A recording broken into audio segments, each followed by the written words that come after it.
Thank y'all for being here, and this is our final first Thursday of this season, and again, we'll come back on right at the beginning, right after the new year on January 4th with John Navin, but we're delighted to have someone from right here in Georgetown County who does great work here, Jonathan Branch.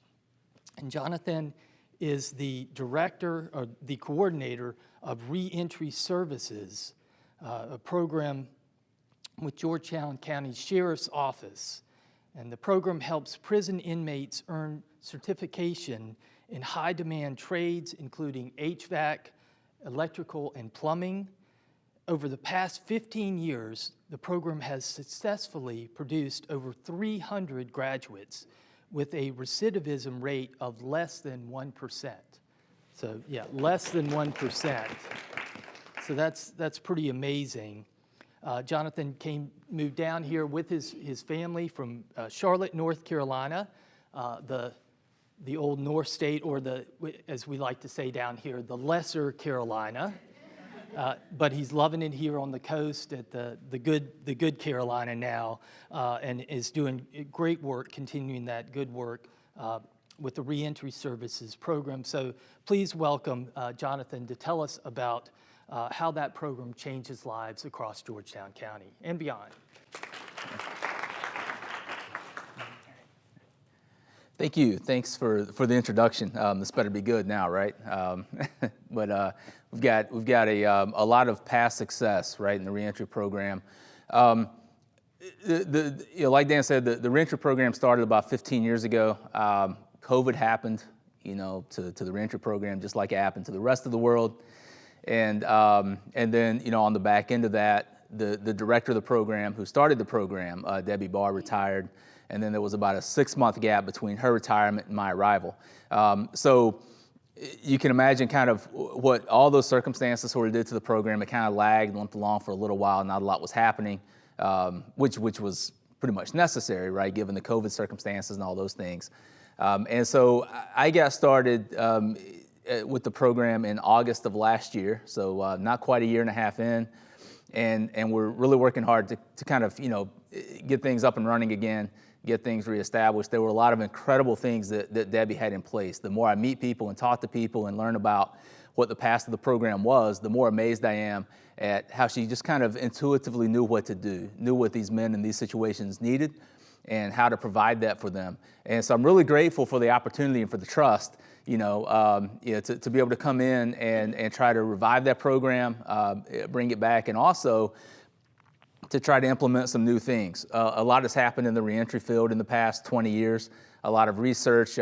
Reentry as a term kind of came into the public lexicon around the early 2000s, so it's still a relatively new thing to talk about reentry as reentry, right? To think about it as sort of the common event of a person who had been incarcerated reentering their community.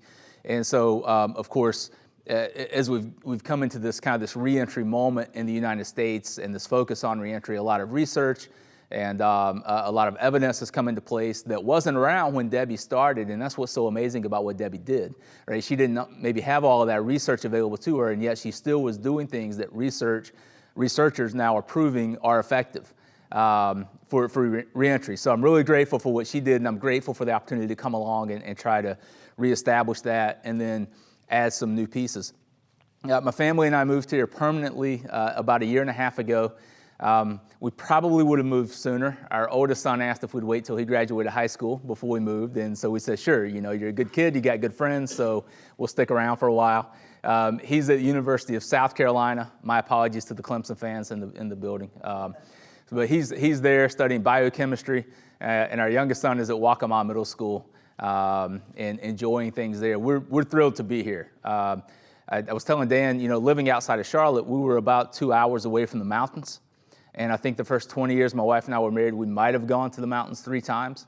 And that was all like a weekend trip thing, never like an extended stay. We were always here, right? We're always somewhere between Myrtle Beach and Charleston, every chance we got. And so when we finally had the chance to move here permanently, we were thrilled to death, and we're excited to be here. And I'm especially excited to be able to do this work. My background is in education. I was in administration at a small private school in Charlotte. And when we moved here during the summer. And my wife's in healthcare, and so, she had jobs, waiting on her, of course, months before we moved. But we moved in the summer, and I thought, well, it's going to take a little while. I'll get into the education system. I was working on state certification to teach in South Carolina, but I was applying to other opportunities sort of as I heard about them, things that seemed interesting. And this position became available. I saw it. I didn't really know what reentry was, but I read the job description, and I thought, oh, that sounds interesting, because it seemed like an intersection of where all of my own personal sense of moral obligation and that kind of thing sort of come together. So I applied, and then was asked to follow through with the process. There's a long story to it that I won't bore you with right now. But eventually I got the job, and as I was in the interviewing process, and then once I got the job, I was learning more about what reentry was, and became more excited at the prospect of being able to work in this field. And now that I'm here, I'm a year and a half in, almost a year and a half, and and I show up for work every day. I can hardly believe that this is what I get to do. And so I'm really excited to be able to take this on. So, the reentry program has been around for a little while. We're primarily known for being an apprenticeship program, a job training program. We have a registered apprenticeship through Apprenticeship Carolina, and that's where the job training piece comes in. That's a piece of the program that we're having some trouble getting back into place, primarily because of the number of men we have in the program, and I'll talk about that in a little bit. I'll have to get used to using the clicker here. I don't use this every day, right? So if I forget and need to go back a slide, just let me know, or need to move ahead a slide, let me know. But our program, what we're focused on is equipping eligible detainees, and I'll talk about who those are in a moment. But we want to equip eligible detainees with the things that they need for personal, relational, professional growth. We're using evidence-based reentry plans. We're drawing individual reentry plans, right, for each person in our program before they get out, to find out what they need. Every need is a little different. A lot of times when something like reentry, for example, becomes a movement, a national movement, a lot of times there's sort of that search for what's the one thing that works for everybody kind of thing, what's the big program that can be successful across the board. And one thing that researchers are finding is that there is no one thing, right? There's not one thing that works. And I think one reason for that, probably the reason for that, is that each person is different, right? Every single person comes from a unique set of circumstances. We can try to classify people in different ways and that kind of thing, but every single person is different, and every single person responds or reacts in various circumstances, various situations differently, for a million reasons, all right? So we're looking for individualized plans. We want to identify what works for each person in the program, what can help them have the chance that they need to be successful, the resources they need to be successful. We're focused on pro-social development, right? That's basically just being able to interact with people on a positive level. We're interested in educational attainment, whether it's GED or more advanced education, and of course, workforce readiness. Our core values, we want men in the program to understand, first of all, the situation that they're in. Right? We want to get honest about where we find ourselves in any given moment. And also not just the situation that we're in, but the opportunities that situation can present. We want them to understand their personal strengths. We're a strengths-based program.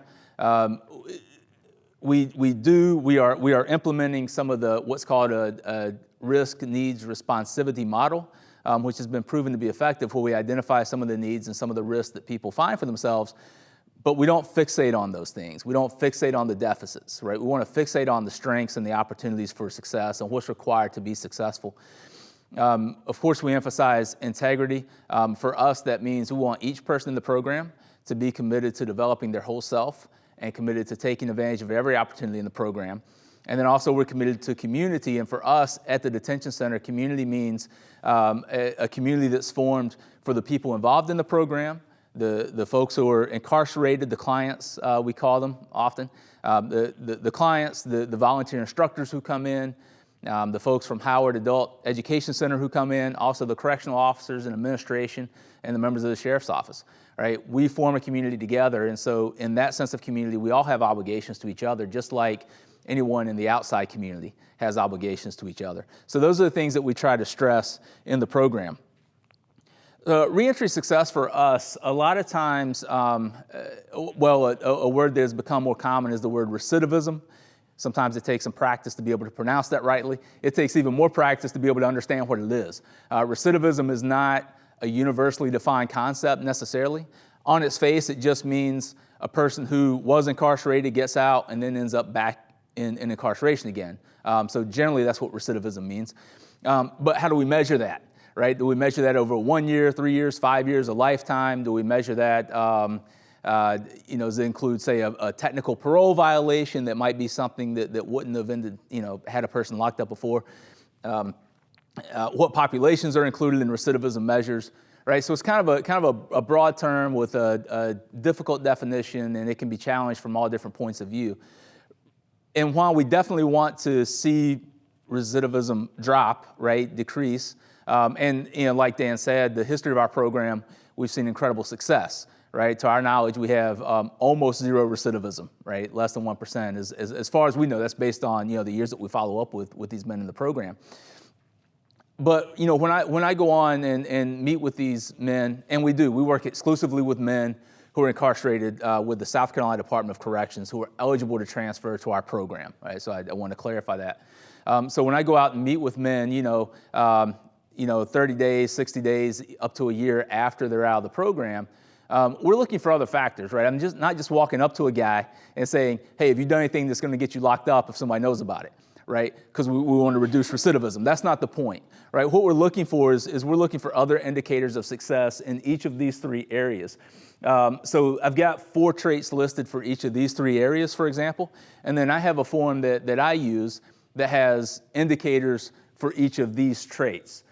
So I'm going to ask specific questions that will help me understand whether this man is managing himself well, his emotions well, and that kind of thing, or exercising or integrity while at work, things along those lines, right? Because what we want to see is we want to see human beings get out of an incarcerated situation and have the opportunity, take advantage of the opportunity to flourish as human beings, right? So we have a sense of human flourishing and what it means to be a law-abiding citizen, right, which sounds really dry. We want to go beyond that and see that human beings are progressing as individuals. So that's how we define reentry success. We don't talk a lot about recidivism. That's metadata, that's statistics, that's whatever. It's not predictive of what any one person in our program is going to do. And what we want to do is set up every single person for success when they get out. So when we talk about pro-social development, there are a few ways right now that we're approaching that. We work with A Father's Place. You're probably familiar with A Father's Place. They have a spot in Georgetown. They're just about statewide, I believe. And so A Father's Place, they send their instructor out to run through their curriculum about 6 months out of the year, and they especially provide a lot of additional support for men who have children in the program. But they have their curriculum reaches men who don't have children as well, but may someday. And they help in all of these areas. They teach these 4 classes about once a year. It takes, it's about 6 months, just about, right, for them to work through their program. We also teach a weekly class on, which I've titled Virtues, Values, and Strengths. Like I said before, we're a strengths-based program. And so we give men a brief assessment, help them identify their strengths.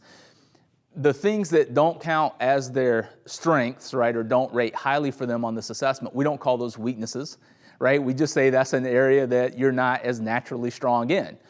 We all have strengths and non-strengths, I guess. And so we want them to identify the places where they're strongest and then how they can leverage that for success, in a relational and professional and educational kind of way. The course that we're just now finishing up is called Collective Confidence. It's roughly cognitive therapy based. It's not cognitive behavioral therapy. I'm not a therapist, so I can't do that. But it's based on some of those principles of cognitive behavior and that kind of thing. So we're finishing that course up now. Looking ahead, we've had some meetings with Access Favor. They used to be known as Favor Grand Strand. to provide some all recovery meetings and some one-on-one peer support opportunities. We're still trying to get that developed and implemented. Reentry planning circles and community mentoring, those are restorative justice-based programs or practices that we're working to put in place. That's my area of research, is in restorative justice. And so we're looking at something that we're calling, that we will call transformative transition circles. Right? It's a meeting with a person being released and their family members to do a couple of things. Right? One is to acknowledge the harm that's been caused by their incarceration, right, for the family, to see what they can begin to do to make amends for that, and how they can come together to support one another in moving forward. And then also we've got some ideas. I've been working with a few people, bouncing some ideas on some community mentoring, which is more of an ongoing mentorship program for people who need that level of support. Maybe they don't have family in the area, for example, or they don't have family they can rely on. There's another program that's roughly based on the circles of support and accountability, the COSA model, that's been implemented throughout the United States. It started up in Canada and is showing very promising results. So we're looking to implement something along those lines as well. When we talk about educational attainment, the first thing that we do is we make sure that every man in our program has a high school diploma or a GED. If they don't have that, then we get started right away on the GED. Typically, by the time men get to us, they do have their GED, because that's something that the South Carolina Department of Corrections try to focus on. But it's not uncommon for us to get a few here and there who don't have that. So back in the spring, we had our first graduation ceremony. We had one client who didn't have a GED, and he got it done. He actually finished the final test, I think in February maybe. And then in April, the principal of Howard Adult Ed, Paula Anderson, came out, along with the superintendent of the district schools was out. The sheriff was there. Some other folks were there. We had a nice ceremony up in the detention center, up in the administrative offices. And right now, we've got 3 other men who are working on their GED. And so when they get through with that, we're going to have another graduation ceremony for them as well. We're doing a collective composition, what I call collective composition. It's a writing class. We've got a few men who are interested in improving their writing skills. One of them wants to write fiction and things along those lines. One man is really interested in poetry. We've got another guy who thinks he might be interested in journalism down the road, right, or something along those lines. But even aside from those aspirations, to be successful, right, outside, we have to be able to communicate our ideas and our thoughts clearly.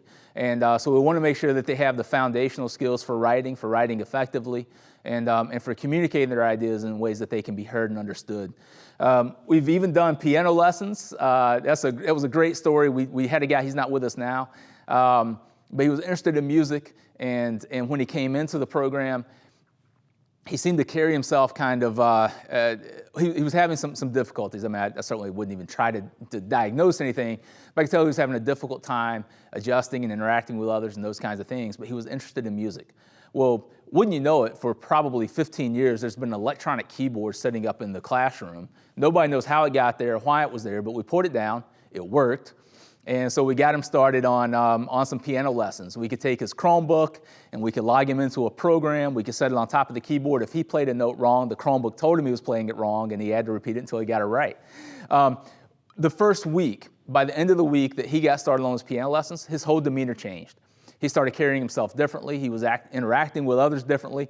In life skills classes, he would share his ideas a little more freely. It really changed the way he carried himself. Now, causation, correlation, all that, I don't know, right? All I know is this is something that he needed that helped him on a personal level. So we were really glad to do that. That's part of individualizing the plan that we talked about before. As we look ahead, we want more education development and also some opportunities for post-secondary education. There's some funding that's been made available again for individuals who are incarcerated to start working on things like college degrees, and we're trying hard to get access to that. I've had conversations with representatives from about 3 different higher ed institutions, including Georgetown Technical College. We're trying to get a program started to make these opportunities available as well. Workforce readiness is what really made the program successful in the past, and we absolutely want to get this piece up and running again. As I mentioned earlier, we are a registered apprenticeship program, and what that means is we can provide apprenticeship training in about a dozen different trades. Now, an apprenticeship has two components. One is on-the-job learning, obviously, right? You want people to go out and get the on-the-job experience to know how to do this stuff. And then the second part is job-related education. And so the way the program worked in the past is men in the program, if a guy wanted to be an apprentice in, say, heating and air conditioning repair, HVAC, or plumbing, or electrical, or things along those lines, that person's work assignment would be to go out with the people who do that work for the county. So we pair them up with the teams in facility services that are doing the kind of work that they want to do. That's how they get their on-the-job learning, and then they come back to the classroom in the evening, and that's when they would do things like OSHA certification or EPA certification, other educational things along those lines. When a man gets all the way through that apprenticeship program, as laid out, as described through Apprenticeship Carolina, they get a certificate that's endorsed by the U.S. Department of Labor saying they are certified to work professionally in that field. That part of the program is taking us a little longer to get started again, and it's sheerly based on numbers.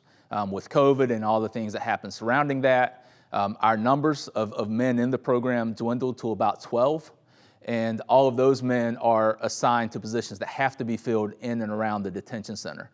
So we need closer to 20 men before we can start sending them out with facility services. I've had quite a few conversations, including yesterday, or this week rather, with people at the South Carolina Department of Corrections to help them understand what we can provide when we have the men in to put those things in place. So we're working on getting that piece up and running again. Inside the shop, we do have a lot of woodworking tools. We've got a couple of CNC machines, a couple of wood lathes, all kinds of power tools. And men, a lot of men come in with skills in those areas, and they're able to turn out, various pieces of woodworking that sometimes are quite remarkable. Every year we sell these. We set up a tent at the boat show, right, in October down in Georgetown, and we sell these things. And they'll make tables or various wall hangings, all kinds of things. Also, around this time of year, they like to work on making gifts for their family members. We have a Christmas party for them, a Christmas lunch for them on a Sunday about the middle of December, and they're able to invite family members who are approved by SCDC. And they come in, they have lunch, they give these gifts to their family members and that kind of thing. So they make some really impressive pieces, and it's been really fun watching some of them teach the skills that they have to other individuals, new guys who come in. That's one of the I guess, most exciting parts of these open shop times is when we see a guy come in who doesn't know how to use this piece of machinery or produce that kind of item, and we watch a guy who's been around for a while teach him how to do it, seeing them pass along those skills.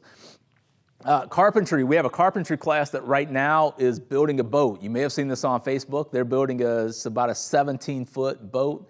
It's following the specifications of the boat building competition at the Wooden Boat Show. The guy who's come in to teach that is a gentleman named Skip White, or he goes by Skip. His name is Arnold White, and Skip has won that boat competition a couple times in the past. He's well known at the Maritime Museum, and so they were gracious enough to send us the plans so the men could build the boat. Skip's got them doing that, and it's really coming along nicely. I have a picture or two that I'll show you in a minute. Skip brought another friend into the program who he's built some boats with, a guy named Dave, and Dave has come in, and Dave's project right now is helping the men restore a streetscape of Georgetown. So there's a rather large streetscape of Georgetown, Front Street, that used to be on display at the Brook Green Gardens during the Christmas, the Night of 1,000 Candles, I think it's called, right? I'm still learning, right? I've only been there once.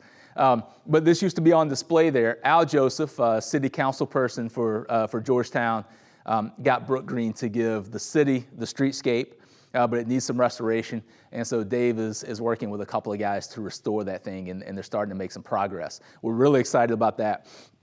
Looking ahead, again, we're going to get the full apprenticeship program back up and running. I've had some conversations with some folks interested in providing some CDL training, truck driving training. Actually, there's a guy who came through our program a couple years before I got here, and he has a brother who owns a truck driving school in Columbia, and they're interested in bringing it here. So I've had a few preliminary conversations with them and also with Goodwill and the Goodwill Reentry program to see about bringing that to Georgetown, if possible. It's one of those future plans that may or may not pan out in the near future, but we're working toward it.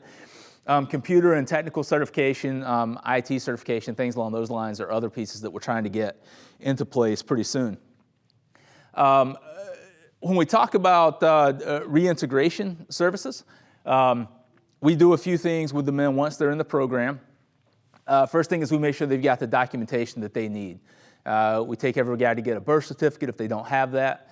We help them get their driver's license or their South Carolina identification.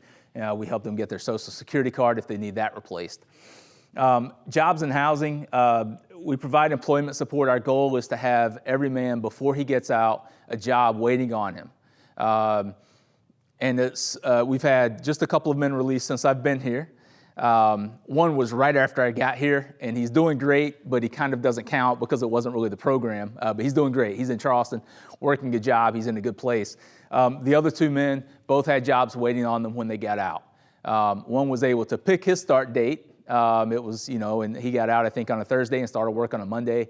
The other guy, it took him a little longer because he had to go through some of the formalities and interviewing and that kind of thing, but we knew the job was already locked up for him when he got there. He's in Columbia. I just talked to him last night. He's doing great. But we want to make sure that everybody's got a job waiting on them when they get out. We help them with housing.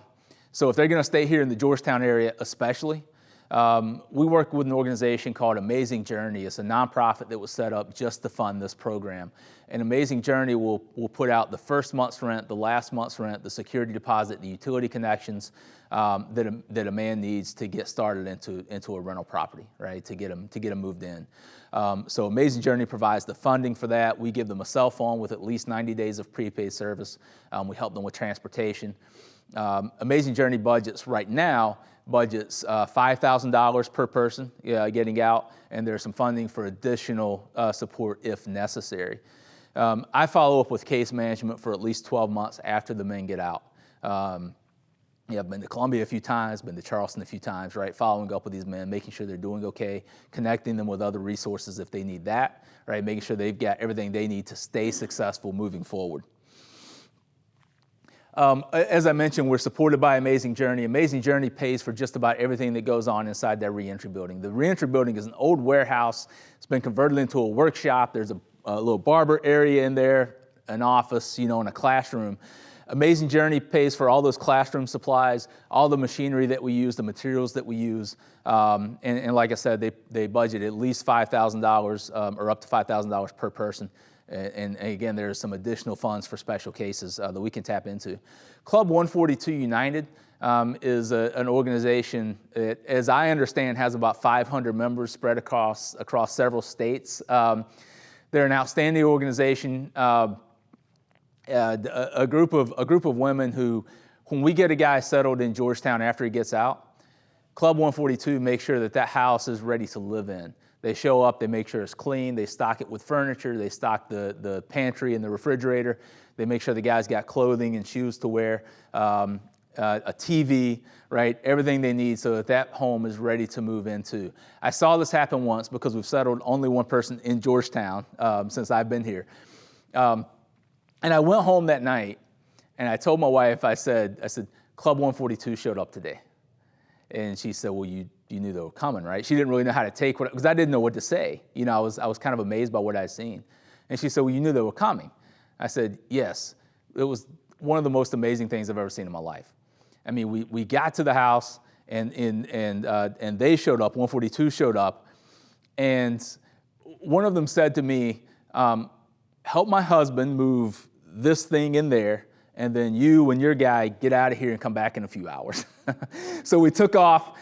We did some other things that we had to do. We got back, and by the time we got back, there were maybe 4 or 5 women left. They were finishing up a couple of things, and the place had been entirely transformed from an empty apartment into a home that was ready to be lived in. It was absolutely incredible. And they showed up the next day and the next day after that, and I think the Sunday after that too, to check in and to bring him some other items to make sure he had everything they need. So we're appreciative of the work that they do. Good Friends of Georgetown County gives each of our men a $250 Walmart gift card. We buy clothes, we buy food, we buy a computer. Some of them want a Chromebook so they can continue online education. We go with them to provide those things as well. The community support is vitally important. If you're interested in helping, Amazing Journey has a brand new website that's only been around, has been up since, the new website has been up since about February, I think. But you can go to our website, it's amazingjourneyinc.org. There's a donate button on the top left-hand corner of every single page on that website. So you can support what Amazing Journey does there. We do participate in Palmetto Giving Day. When it comes time for that, you can go to the Palmetto Giving Day website. You can search Amazing Journey and our page will come up. There's a picture on the bottom right-hand corner of the screen of a couple items that the men made for the boat show. I tried to get one picture with several items mixed in. That's a table depicting Pirates of the Carolinas that a guy made. And he just kind of had this idea. He used the CNC machine. He found the flags that they flew and then a pirate ship. And you can't really see it, but there are the names of the pirates under each of their flags. And he made that table. He burned it with the CNC machine, stained it, and then covered the top of it with epoxy, with clear epoxy. It was really incredible. And then there's also a blue shark cutout down below that was made with some old wood, right? That was kind of, to give it that rough look. What's really interesting about that shark image, of course, it was two pieces because the shark itself that was cut out also sold as a separate piece. So, kind of like donuts and donut holes, that kind of thing. And one of those pieces, I don't remember which, I think it's the shark that was cut out. I believe the folks who bought that, I haven't verified this yet, but I believe the folks who bought that are the owners of the Brookwood Motor Inn in Murrells Inlet, and they bought it to decorate, along with a couple other items to decorate the hotel. So I have in my mind, I just haven't done it yet, to go by there because I want to see it, put up somewhere. So some incredible pieces there. Here are a couple other pieces that they've been working on more recently. The image on the left there, a guy's making a wood plaque for one of his children for Christmas, with a personal message that they burned in there, and he's staining it. And so he's going to give that to his child there at the Christmas program in a couple of weeks. The streetscape of Georgetown, there's a piece right there in the middle, the first piece that they're working on. I think that's the original, and he's starting to sand down the top. He ended up just replacing the top altogether. By the time he got it sanded, we realized that was probably the best thing to do. But we're going to restore that as closely as possible to the original. We've been matching up paint and all kinds of things and finding the clock and all that stuff. A great project. And then over on the right-hand side is the boat project that's underway, the 17-foot boat. We're not sure exactly what we're going to do with it when we get it done. We're going to have to find a trailer because we can't move it otherwise. So if you got leads on a trailer, please let me know. We're interested in buying a trailer some way or other. But that's a great project. And in all these things, right, men are learning. Of course, there's creativity, right, and the pro-social development we see with the Christmas gifts. And then with the other projects, there's measuring and sanding and cutting and working with angles and reading plans and all those things, right? These are skills that are all transferable that are going to serve these men well going forward. So that's an overview of the program. Also, if you're interested in helping, we do need support with things like housing, transportation, more classes that we want to get started. If you're interested in being a part of that, or you know somebody who might be, let me know, because we love having community support. That's what really makes things like this work, having community support. So that's an overview of our program. Thank you so much for letting me come and share. I really enjoy getting to talk about this program almost as much as I enjoy getting to work in this program. If you have questions, I don't mind answering any question you've got the best that I can. But that's all I've got. So thank you so much. Yes. Thanks. So how many men at any given time optimally will be participating, and how do they qualify? Yeah. Right now we've got 12 men in the program. Ideally we need 20. Our capacity is 30. So anywhere between 20 and 30 would be the sweet spot. The way they qualify for the program is first they have to be eligible for a transfer or to request a transfer. So this is a South Carolina Department of Corrections matter. So there are some men who are not qualified to request a transfer based on the nature of their defense or their behavior while they've been incarcerated, things along those lines. Once a man is eligible to request a transfer, if they request a transfer to Georgetown County, we get to decide whether we will accept them or not. So there are some other considerations that could disqualify a person for security reasons, for example, or things along those lines. Yeah, thanks. Are there Yes. other programs There are. Yeah, there are. There's a, not quite like ours. I mean, there are other designated facilities, right? So the County Detention Center is a designated facility for SCDC. Not all county prisons or detention centers, jails or detention centers are. So we have a contract with SCDC that we will accept men, based on all the qualifications. There are some similar programs. There's a pretty good program up at J. Reuben Long Detention Center in Conway. I've been able to, I don't work with them, right? But the folks in that program have been helpful to me. And they're also establishing, with SCDC, they're establishing a PD region reentry collaborative. And so we've actually got another meeting tomorrow. So it's bringing people together in the community, yeah. There are also community-based reentry programs for people who have already gotten out of prison. These are throughout the country as well. There's one down in Charleston and up in Columbia called Turn 90. Sometimes those programs will provide employment and additional life skills training for people who get out and then help them get placed in jobs later on. So the first guy who got out after I arrived, I got here at the end of August, he got out at the end of December. He was from Charleston, and so moving back with his family was a really good move for him, just given all the circumstances, and he got into Turn 90. So they paid him a salary for 16 weeks. He worked in their print shop. That's what they do. They print T-shirts and those kinds of things, and then they do additional life skills training, and at the end of the 16 weeks, he got placed in a job where he's still working and doing quite well. So they're prison-based, and then there are community-based reentry programs. Yes, ma'am? Yeah, no, it's a great question. There are programs for women. And the program at J. Reuben Long does work with women as well as men. So there are programs to do both. Also, though, too, between men and women, there are far more men who are incarcerated than women. Now, the number of incarcerated women throughout the country is growing. So there's a push to serve them as well. So there are programs, it's just not our program. Is there a local program that does that? Well, the program at J. Reuben Long, work with women who are incarcerated. That's the only one that I know right off. I believe that there are others throughout the state. I haven't made connections with them. Yes? Does it matter what crime they committed? That's a part of whether they're eligible to request a transfer. So there's certain crimes or certain classifications of crimes that would make a person not eligible to request a transfer in the first place. Okay.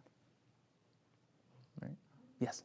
One more question. Sure. I was curious, if a man has a history of substance abuse before he was incarcerated, does your counseling include anything about that to Yes. ensure they don't relapse? Yes, and that's part of the work we've been doing, the conversations we've been having with Access Favor. Because they focus on those kinds of programs.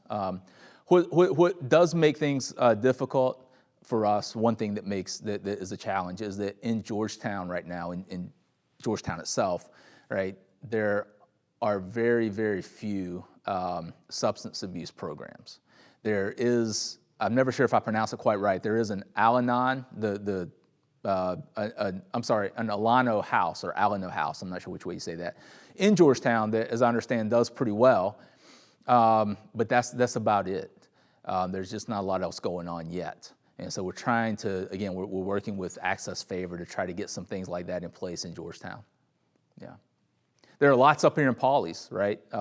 Several churches here have things like, AA,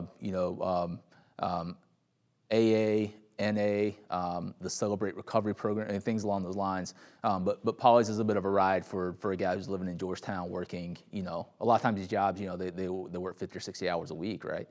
And so it's tough to get here. So that's a challenge. We need more services like that in Georgetown, and we're trying to get there. Yes?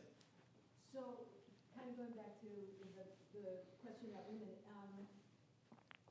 what impediments would you have to expanding your program to include women if you're underutilizing your program now? If you said you could go from 20 to between 20 and 30 people and you only have 12, it didn't seem that the things that you were talking about would not be applicable to women. So I'm not sure Right. if there's a possibility that you would expand Yeah. Of course, first of all, that would have to meet the approval of the sheriff, above all else.